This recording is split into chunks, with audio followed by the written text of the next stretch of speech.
a regional nonprofit organization focused on promoting business growth, building community, and advocating for the sustainable economic success of the Greater Clinton region. Grow Clinton This Morning, a program in partnership with KROS.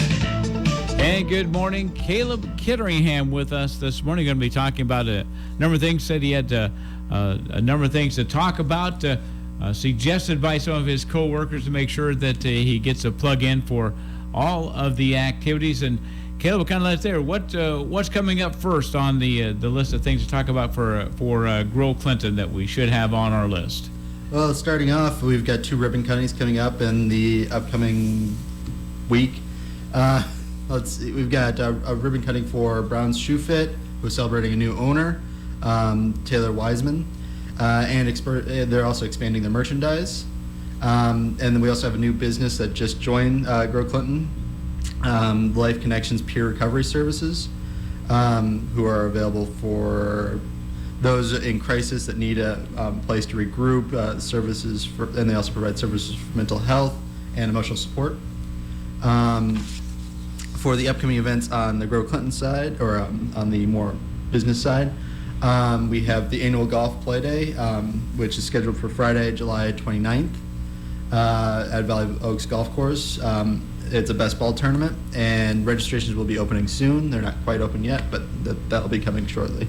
I talked about this last time, but Spring for Sprouts has ended up being rescheduled, so it's not canceled. It's just being moved back to October 6th. So they did get a new date. I know they got the email that they had to postpone that, but hadn't seen a new date yet. Yep. So we've narrowed in an actual date for the new.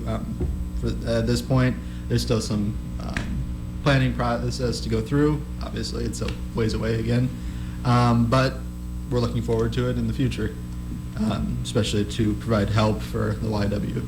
So.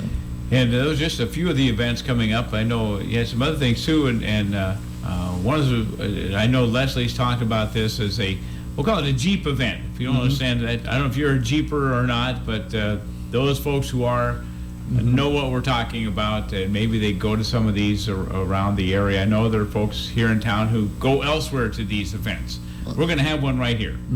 Well, if you drive around enough in Clinton, you will see many, many Jeeps.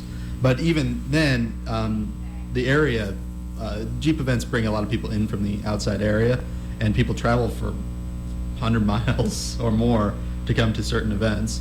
So we're trying to kind of capture that in this June, actually. It'll start on June 2nd. We're tying it in with Music on the Avenue. It's more of a looser event because there's so much going on already on that day. Being the first Music on the Avenue of the year, the first baseball game of the year, and the showboat starting up that same day. So if you're looking for something to do, don't say there's nothing. Exactly. June is going to be packed full of things to do this summer, and the months following as well. Okay. The next day, Friday, will be the first Finally Fridays, but we're also tying in and doing side quests, rides for the Jeepers who are in the area. We'll provide maps and routes that are a bit too small for like the major group to go through, but if you're doing it with 5 or 6 different vehicles, it's much more reasonable, more like back road drives, especially like gravel and stuff like that, that you really can't have 100 cars or even 50 cars on, or else you just see a giant cloud of. Yeah. Maybe they can go in different times. I mean, is that the idea? Something like that. So you can have small groups going at separate times. Kind of, yeah. It's like a breakaway at a conference. Then Saturday is the primary event, which will be the big drive, which will be throughout Clinton County. It'll be about 50 miles plus. It'll head up. Well, it moves around quite a bit, but it'll end up going to Wide River Winery, up through the gravel roads up there, through Bulger's Hollow, and as far out as Charlotte, at the very least. I'm not exactly sure where the turnaround is past Charlotte. I'm not sure if it will make it to it, but it'll be in that area. I was not privy to the exact route, but it is an exciting road to drive just normally, so it'll be much more exciting for a parade of Jeeps to do as well.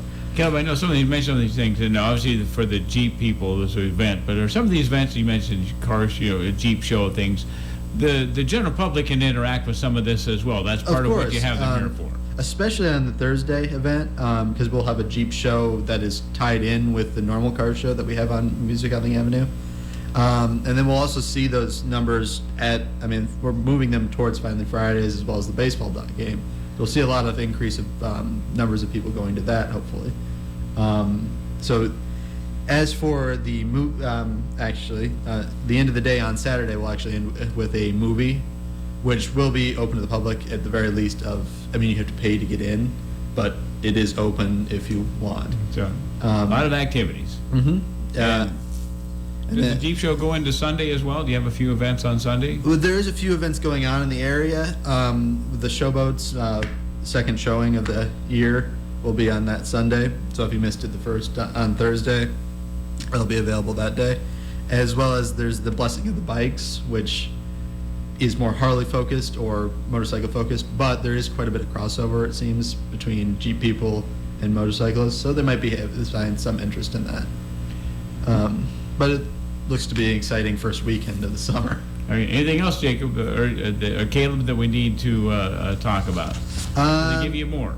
Well, the only thing I have to say is with the East Coast of Iowa, we are still looking for sponsorships of any businesses or even individuals that want to get involved. Feel free to reach out to Grow Clinton, but we don't necessarily need it, but we would be thrilled to have it. And it will come with advertisement opportunities for businesses, and we'd be thrilled to help with anything like that. You mentioned Grow Clinton's still kind of maybe getting a little reorganized in the office, so if you got any questions, give the office a call and find out who you need to talk to. Because a little bit of maybe realignment of duties coming as we go along. Yep, no, there's still changes going on in Grow Clinton every day.